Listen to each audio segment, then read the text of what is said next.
पाहताय खरा सामना न्यूज, माध्यम डिजिटल, बातमी अस्सल।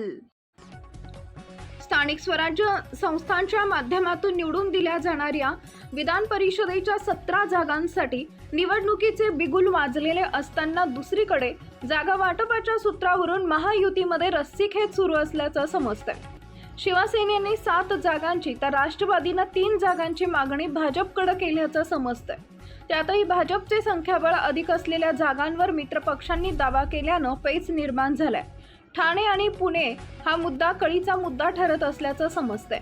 विधान निवडणूक परिषदेच्या निवडणुकीसाठी कार्यक्रम जाहीर झाल्यामुळे सर्वच राजकीय पक्षांनी मोर्चेबांधणी सुरू केली आहे। संख्याबळानुसार महायुतीचे पारडे जड असलं तरी कोणी किती जागा वाटून घ्यायच्या यावरून महायुतीमध्ये खल सुरू असल्याचं समजतंय। मिळालेल्या माहितीनुसार उपमुख्यमंत्री एकनाथ शिंदे यांच्या शिवसेनेनं भाजपकडे 7 जागांची तर अजित पवार यांच्या राष्ट्रवादीनं 3 जागांची मागणी केली आहे। एकूण 17 पैकी 10 जागांवर मित्रपक्षांनी दावा केल्यानं महायुतीमध्ये मोठा भाऊ असलेल्या भाजपकडे अवघ्या 7 जागा उरत असल्यानं पेच निर्माण झालाय। विशेष म्हणजे जागा वाटपाचा फॉर्म्युला ठरवताना ठाणे आणि पुणे हा मुद्दा कळीचा ठरत असल्याचं समजतंय।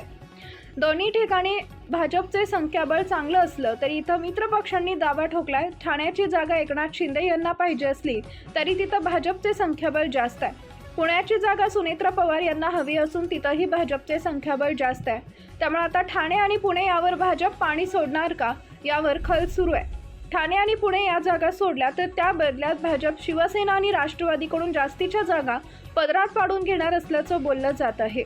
राज्यातील अन्य काही जागांवरही महायुतीत जोरदार रस्सीखेच सुरू आहे। छत्रपती संभाजीनगरची जागा सोडणार नसल्याचा दावा शिवसेना नेते मंत्री संजय शिरसाट यांनी केलाय।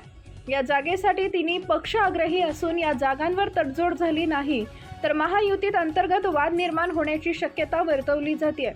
साहजिकच महायुतीत दिलजमाई झाली नाही तर विधान परिषद निवडणुकीत घोडेबाजार होणार असल्याचंही सांगितलं जात आहे। शिवसेनेच्या नेत्यांनी 2 दिवसांपूर्वी भाजप प्रदेशाध्यक्ष रवींद्र चव्हाण यांची भेट घेतली होती।